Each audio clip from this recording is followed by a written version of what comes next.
Welcome to Catalyst Chats, where leaders spark ideas, share wins, and tackle people challenges that shape the future of work.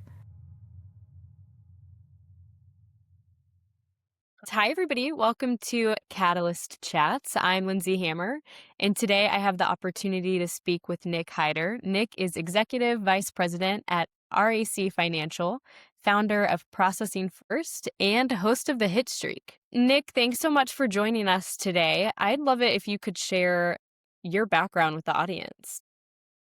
We'll just say I'm a businessman with a podcast. Former professional athlete. I've dealt with a lot in sports and media through music, and my wife and I have lived a lot of very blessed lives. So we're crazy involved in processing payments for companies, helping entrepreneurs breaking down the playbook of top performers so others can have success too, and then we do a lot in digital media. Okay. And then I have the voice of 2 SiriusXM radio stations, which we love doing that as well. Yeah. Congratulations. Thank That's you. super cool. Thank you very much. You've had a ton of success. I'd love if you could just share a little bit about your journey and what's kind of led you to where you are today. The secret to success is, you've heard it a million times. It's literally failing forward. It's learning until you get it. As a man of faith, I think that there's a couple things that in my opinion are the main ingredients to success. Number one is God doesn't give you something that you're not ready to receive. So I tell my son this all the time. As a professional Yeah. baseball player, you don't get called up to the big leagues until you're doing big league things first. So you don't get called up and then you act like a big leaguer. You act like a big leaguer and then you get called up. And that's kind of like what I found as a man of faith in the blessings and stuff that they're given to us. So I don't get those until we're actually ready.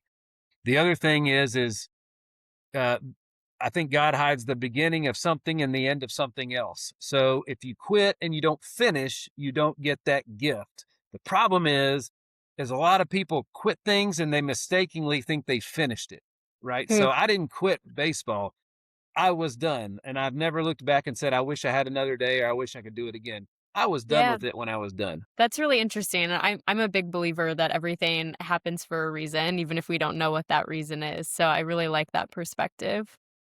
Absolutely. And you don't get things that you're not ready for. So, nobody wins a championship on accident. Okay. It was always the goal. Right. So it's as people, as just general people, we consume things. We have companies that we like. We have locations that we like. We have products that we like. We don't always understand why we like them, and we don't always use those. We don't always use that to be successful in ourselves. Like, I like certain things. Well, the person that I'm most powerfully positioned to serve is the person that I used to be. Right. So, Yeah. if I understand why I like what I like, then I can help. I can use that and help influence others to Totally. find the things or like the things that they need to have. Yeah, absolutely. Well, talk to me a little bit about what trends you're seeing in finance right now. Well, let's go back to the very beginning. All right. So Yeah. I owned multiple businesses for a couple decades before I actually understood how to choose the right banking partner to process our payments from our amazing customers. So the first thing we did is what most people do is I went to Square or Stripe, the thing that popped up on Google first. It was the cheapest, it was the easiest thing. And what I didn't know is that basically they're just kind of grooming you to come and get you, to hit you to jab and say, all right, now pay us. There's always going to be, you're going to outgrow them quickly. And that's on purpose. They'll give you a rate up front. And then once you get rocking, then they'll say, now we're going to underwrite you and give you a different rate when you're already started and built your business model around it. And, it was Carrie Flanders. So RAC Financial out of Arizona, and that stands for Rebecca and Carrie. It's a husband and wife power couple. I cannot say enough amazing things about Rebecca and Carrie. And our entire journey in the processing payment space has been through them, and they've been some of the biggest, greatest mentors and everything else that we could have done. And man, Carrie Flanders has, in my opinion, the ultimate relationships with all the banks that you need. So you need somebody when it comes to, if you're building your business, and you need to find that right banking partner to it's kind of like shopping for car insurance. You know what I mean? It's going to be different in every zip code, every location, depending on the car you drive, your track record, your history. It's customized to you a little bit. Well, it's the same way in picking the right banking partner. So a lot of people just don't understand that, like, you need to have somebody that has relationships with as many banks as possible so that you can choose the right bank. Right. Because Yeah. just like insurance products are geared at a certain well, in business, there's low risk, there's high risk, there's card present versus card not present, right? So there's e-commerce, there's all these different ways that Yeah. people can pay you, and each one of those types of payments, like, I'll just use a bad example, but a gentleman's club, a lot of guys that may frequent those may not want that to get out. Yeah. You know, so when their wife maybe says, "What's this charge to so and so?" They might want to call and dispute it, even though it's not fraud. There's just that may not be the greatest example, but I do know that happens. Easy to Maybe I understand. was guilty of that year in a past life, but I didn't know what I didn't know. I didn't know that, like, the how you can the rates. Those banking partners need to earn my business, but at the right time they need to be the right partner in my business, and that's what it's. You're not picking a processor, you're picking a partner. Yeah. Yeah, that's really good perspective. And I feel like it can feel more transactional probably for most entrepreneurs than thinking about it that way. Yeah, and again, we're in the relationship business. So transactions happen as a result of those relationships. So I've, Right. n- I've never had relationships happen as the result of a transaction, but I've Y had a Yeah. whole lot of transactions happen because of a relationship. So Yeah. again, it's all about relationships. I spent a lot of time in the health insurance space, about 10 to 15 years, and Okay. we still do a lot in it. But again, understanding that every carrier has a different client base and a different risk pool that you're associated with. And that's going to Yeah. affect your rates in your area annually every single year. So there's a lot going on, and there's a lot of similarities and congruency in picking the right processing. Yeah. Yeah. Absolutely. What are some of the mistakes that you see entrepreneurs make when looking for a partner or finding a partner after they found one? Not doing the research, not understanding who they're building a relationship with. How long has that person been in business? Where there's one of our other processing partners, Real Merchant Services. Again, outstanding people. They have different relationships with different banks, and based on we do a lot of business internationally, Yeah. whether you're processing dollars or crypto or all the different types of currency around the world. In other countries, they have different legal structure and different Right. federal law and things like that. So understanding, again, I can't say enough about Kerry Flanders. Kerry Flanders is the godfather, in my opinion, of that stuff. He's the guy that, like, literally every one of our clients, he's had some form of influence on which bank we chose with them, when to change banks, or when your business is growing and you go from 7 figures to 8 figures, or 8 figures to 9 figures, right? Well, guess what? You might not have the right partner anymore because you've grown so much. You're a different person. Yeah. Just like when you turn 65, you have to get a different type of health coverage, right? So Yeah. it's not a one time thing you do. It's something that you need to review on a regular basis. And the biggest thing Right. is, just as your company's changing, making sure you have the right partner right now. Yeah. That makes a ton of sense. Yeah. And I can see how that'd be easy to overlook. Yes, I mean, you again, in the world of insurance, there's brokers out there, okay? And brokers have contracts with multiple types of carriers and whatnot. We serve as kind of like a broker. However, we're not charging you for the relationships with the bank. We get paid the same way that everybody else gets paid, which is, if you're not making money, Right. we're not making money. Yeah. Yeah. In everybody's best interest, right? Absolutely.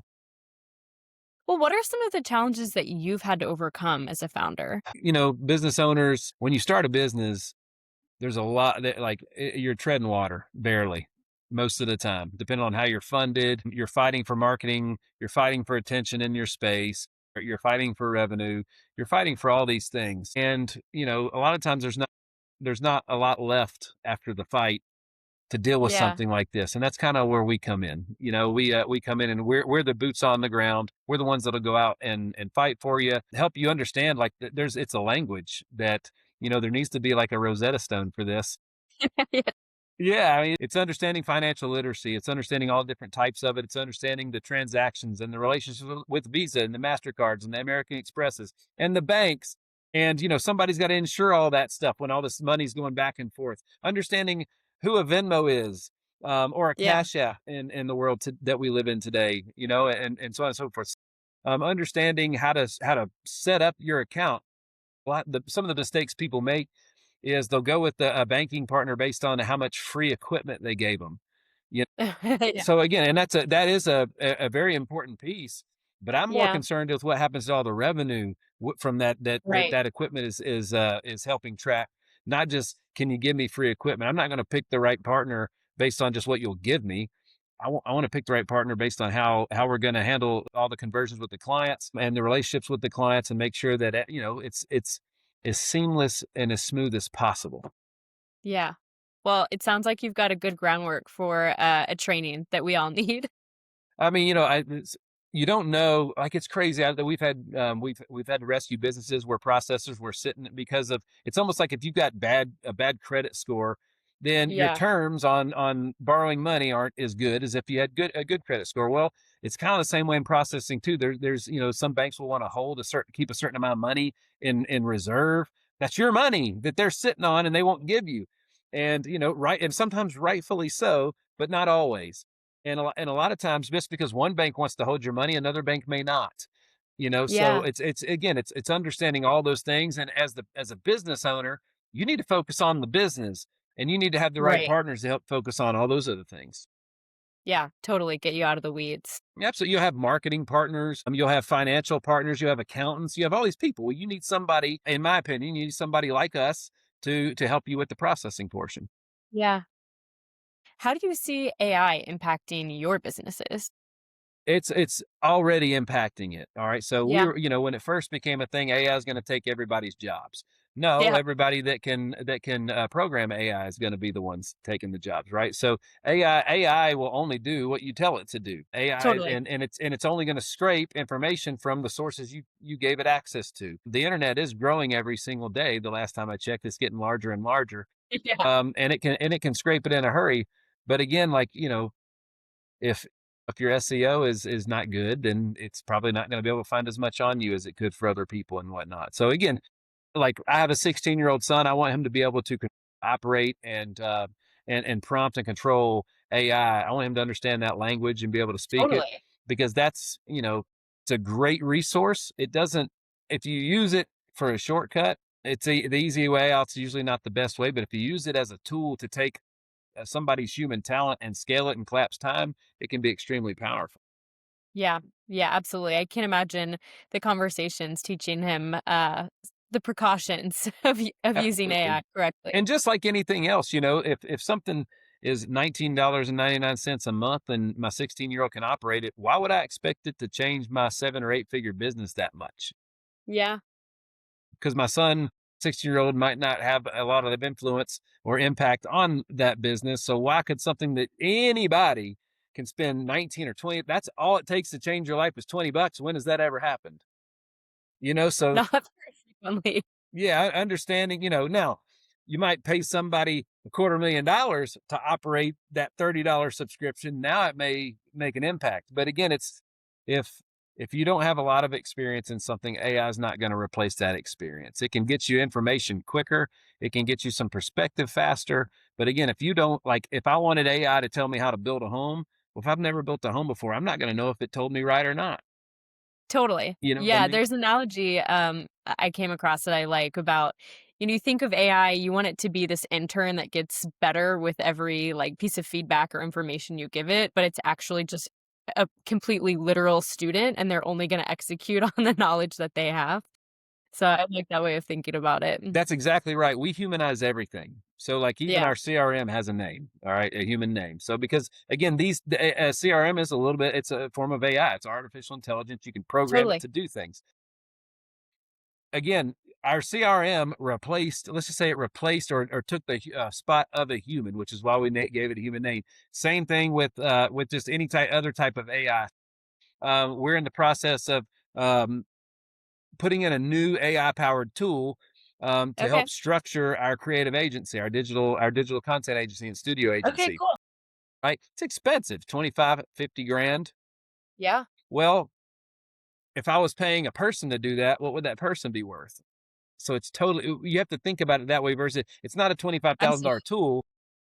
It's a $25,000 payroll. Right. Yeah. And if you can put those, connect those dots and formulate it like that, it'll take you a long way. Absolutely. Yeah. What's working well for you right now as a leader? Everything. Love that.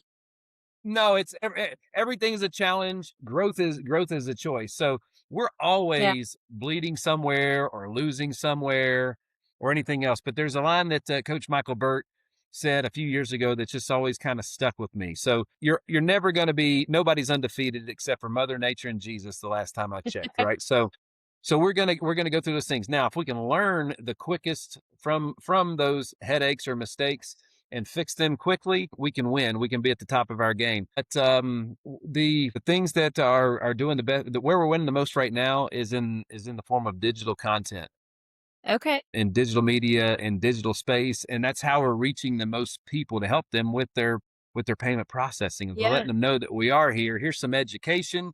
If you'd like to learn more or like for it to work with us, here's how you get started type thing. And that's how we're Yeah. able to reach those folks because again, how do you find Nice. somebody that's shopping for a payment processor or help doing that? Most business owners are they're too proud to admit I don't know what I'm doing. Help. Yeah. Or we don't know what we don't know, right? That's right. That's exactly right. And I didn't know, I was guilty of it too, and I had no idea until I knew. Yeah. And it literally took a Carrie Flanders or a Cole Kristen at Rack Financial to help us do that. It took a Phoebe Dupre, sorry, a Phoebe at Real Merchant Services to just give us the insight and the knowledge that's like, holy cow, yes, I get it now. When it came to doing some banking stuff in Brazil, well, man, like that country's got its own legal stuff and its own, I mean, it's not at all like processing in the United States. Carrie having understanding the infrastructure, the industry, but more importantly, having relationships with those bankers Right. to know what it is that we're trying to do. Cause it was, you're talking, it's literally on the other side of the world, it's a different day than Yeah. than it is here sometimes. So I mean, Yeah. it's literally a different world. So business is forever changing. The unknown is the exciting part, not the scary part, right? So you run headfirst into that storm, and then if you're always Totally. looking back, helping the folks that are where you once were, so that's kind of like what makes everything whole, and that's kind of what brings everything full circle. Yeah, I love that. I've always wanted to run towards what scares me, and I feel like that's where I found the most reward and the most growth, even if it's really scary at the time. That's what think about it. There's a tale about cattle and bison, I believe. And Yeah. cattle run away from the storm, and bison run headfirst into it. So cattle Okay. run with the storm, and they spend longer in the storm than the people who run right to Yes, it because it's going two different directions. So by running I into the like that. storm, you actually get out of it quicker. Yeah. All right. So be the buffalo. That's it. The buffalo. That's it. That's it. I love that. That's going to stick with me. What other wins can you share with us? The the real Bradley and I are building some state of the art brand new studio space here in Nashville. It's going to open first quarter 2026, Exciting. which we're extremely excited about. I'm under some non-disclosures, but there's a couple of big media entities that we are helping launch fourth quarter of this year, which we're Okay. extremely excited Cool. about. And probably the biggest thing we right now we're calling it my media monetization model, but we decide like social media content can get expensive. Yeah. It can get Quickly. incredibly expensive. So it's called social media, right? Well, media makes good money.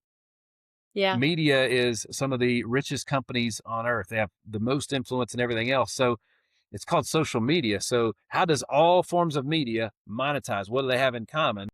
And if your social media doesn't have that, you might want to look into that, right? So Yeah. I'll give you a little nugget. So Netflix, Okay. Apple TV, Hulu, NBC, ABC, Fox. Um, do you realize they're making way over half of their advertising revenue on old content? Yeah. But on social Yeah. media, you can only post things once and it has to be new. That's interesting. Yeah. Never So thought about if that. you look at the stuff that we're posting on social right now, you'll see like about 60% of what goes out on my stuff all the time is not brand new. It's Yeah. recycled, it's hits. So there's new ad dollars right now being sold against Friends episodes that were shot 20 years ago. Right. Yeah. So all NBC owned Friends, I think, and they decided, hey, this was a hit. We can resell it and repurpose it. So they relicense it to all the other networks and they sell new ads against it. Right. So we can do the same thing. What are our hits? What are the things? What are our viral videos? And how can Yeah. we rerun those things and sell advertising against them? Smart. Absolutely. So that I think that's probably the biggest thing where there's a lot of folks leaving a lot on the table right now. If you have a podcast, why are you not selling advertising in it? Yeah. You know what I mean? When you have Yeah. eyeballs and influence, connect people, connect those customers or those people that are paying attention to what you're doing, the influence you have to the people that they need to be connected with. Yeah. Yeah. You know what I Absolutely. mean? Do a good service and you can get paid when you do it. Yeah. That sounds more approachable too. I think a lot of times when people think about advertising and always needing new content, like it just immediately can feel exhausting. Absolutely. But again, all the expenses in the new content, right? Yeah. When Friends is on, the studio didn't have to pay for that. Yeah. Right? The studio didn't have to pay Make for it that. cheap. Absolutely. So, it's just looking at all of the media in the world and like what is all their monetization ways that they have in common? What's their streams of income? How do they make money? What are their people selling? How are they leveraging it? How do they decide what reruns get ran? Like think about it. Jelly Roll wants you to play his song on the radio one time and then stop. Right? Literally, like one of my favorite movies is Back to the Future. I'm showing my Yeah. age, right? Well, if it's on live TV and I'm scrolling, if I see it's on, I'm watching it every single Yeah. time. So like Totally. people love what they like and they want more of it, and they're going to come back and get it over and over and over again. So true. So why would Yeah. you not take that same activity that you're obviously a consumer yourself? So like again, going back to what I said in the beginning, the places that you like, the things that you like, why do you like them? Other people like things for the same reasons you do. Give it to them. Yeah. Give it to them and use it. So we're consumers, but we're not paying attention to why we're consumers. We don't actually know a lot of times why we do what we do, Totally. Yeah. which is Just why it's kind of called paid. on autopilot. That's right. It's what's called paid programming. Yeah. Somebody paid to be a part of our programming. That's what Yep. advertising is. And we're not auditing it. Trust is earned, isn't it? Yeah. Right. So, and the world's just changed a lot with the access to people and brands that we have now. My parents, if it was on TV, it was fact. If the doctor said it, it was fact. There was no, let me go back and check their work or anything like that, you Totally. know, and it's a good thing again, trust is earned. So everybody, if you trust what somebody said, how do you, like, how did they earn that trust? It was Socrates that his whole premise of everything he did was basically like, how do you know that? So like the sky's Yeah. blue. How do you know that? Well, so and so told me. How did they know that? You have to get to the source, right? And the source is going to have the actual factual data in there. So Yeah. I think Clint Bruce is a Navy SEAL. He said, count what counts and measure what matters. We're not always doing that, right? So No. do we actually know what to measure to be successful in whatever it is that we're doing? If you want to lose weight, it's pretty easy. You can measure what's on the scale. But if you're trying to lose body fat, the scale doesn't matter. You're measuring the wrong thing. Totally. Yeah. So understanding what to measure in your business, just like picking the right banking partner to process your payments, how do you know that you picked the right person? Well, there's KPIs and everything. There's key performance indicators and everything that you do. Do you know what those are for you? Right? And how do Yeah. you grow those? How do you scale those? Yeah. And when is the last time a business sat down and thought about why they were measuring what they currently are? Because I think a lot of times too, we just accept status quo, even if we are thinking about it. We're not thinking about it as critically as my 3-year-old thinks about everything. From most businesses, a lot of business, the goal in business is when you get a certain size, you either want to have investors, you want to go public, you want to have people with equity partners and all those things, right? So, well, in the world of Major League Baseball right now, there's unlimited analytics. So in the old days, a manager might get fired because he chose the right player in the wrong time, or he made a bad executive decision. Well, if you're leaning on the analytics and it doesn't work, you're kind of off the Yeah. hook a little bit, aren't you? So if I'm running a business, if I'm the CEO of a company and I'm going against the analytics, that's a lot of risk. You're either going to win big or lose big, right? Yeah. But if you're going with the analytics and you lose, well, everybody would have lost. And you're kind of off the hook a little bit. So those analytics can save you. But you've heard it over and over again. Business owners have to know their numbers, right? Well, Yes. guess what? Your cut, like the fees associated, like my own businesses, there was like I was paying 5 fees on our creative agency for no reason. I didn't even know I was paying them. They were just lumped in there. I had no idea it happened. It's kind of like Yeah. when the politicians float a bill across the Senate floor and then you find out that there's like a Just hundred packing all this billion other stuff. dollars of unnecessary stuff that they just flicked in there. That's kind of what it was like. And that happens all the time. The most important thing I'd say about your processing and your banking partners with that is like they are connected directly to your customer, and the customer experience is the heart and soul of your business. And you need to make sure that banking partner is putting their best foot forward to represent your business, because they're going to have touch, or they're going to have going to have contact or influence with your customers. It's a really meaningful way to think about it. Well, that's why you go into business, right? It's not for you, it's for everybody that you serve. And the monetization that happens from that is just basically like it's a sign of what we're working for. How are we doing a good job? It's the report card in school. One of the most, when I get people's attention in keynote speeches, a lot of times I'll say, in grades, if you got, there was a report card and you had a way to measure if you were a good student or not. When there's no longer grades anymore, you go into the workforce. How do you know if you're doing a good job? I'm like, well, Yeah. if your bank account's your report card, what kind of grades are you making? Yeah. And that's usually when I get Yeah. everybody. They're like, oh, he got me on that. Starting to give themselves those great assignments. Absolutely. Money's just a tool. And the more I have of it, the more I can do for others, the faster I can scale, Totally. the faster I can Yeah. reach people. So I think money's just a tool that amplifies who you are. If you're a bad person, you're probably going to do worse things with a lot of money. But if you're a great person, you can do a lot of good with that money. So Yeah. growing up I love that. middle class, I grew up, I didn't need for anything. However, money was a little bit of the villain. Those people are so rich, they can't be doing something ethical. Yeah. But it turns out that there's a lot of great people doing a lot of great things that just so happen to make a lot of money. And I can be one of Yeah. those too. Yeah. So Absolutely. can you. Love that. Yeah. Let's do it. Always looking to give back too. I think that's important. Absolutely. And man, like, your businesses may come and go. Every time you start something, it's going to end one of three ways. It's going to go out of business, you're going to sell it, or you're going to die doing it. Yeah. Right. So every time we launch a company or we invest in a company, we figure out, which one of one of these three things, that helps us make a decision on what it is that we want to do. But what I will say is your personal brand is incredibly important. Okay. Oh, yeah. People do business with people that they like and trust on a community local level. Well, your personal brand is your reputation online. Okay. So your personal brand is recession proof. Your personal brand, when you sell the company, you still keep your personal brand. So we Right. invest in our personal brand first.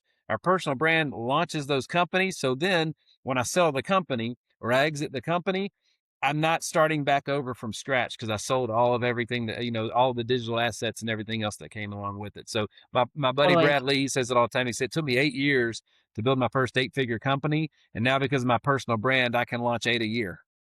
Yeah. Yeah. That's so true. I mean, that trust that you've established, that I think that means everything. Absolutely.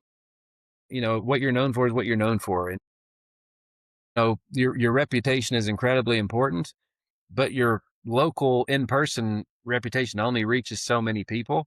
Yeah. But man, you can Yeah. reach unlimited people 24/7, 365 on.